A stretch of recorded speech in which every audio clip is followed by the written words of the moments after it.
Hi Lou, this is Dara from Warren County. We currently have oil heat and we're thinking of changing over to gas.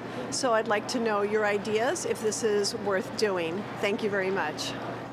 Dara, for most of our audience, they're probably wondering, what do you mean she still uses oil to heat their home? It's predominantly a system that is in the Northeast today, and there's a lot of people that still have oil heat.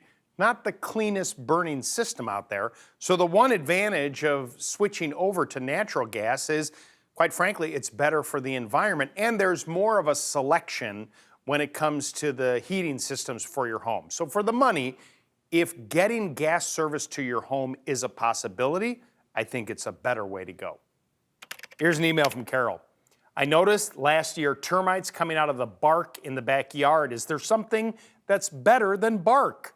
I've seen rubber bark. All right, Carol, you said bark in your question. I think you mean mulch, right? Absolutely, a rubber mulch will be something that termites have no interest in whatsoever.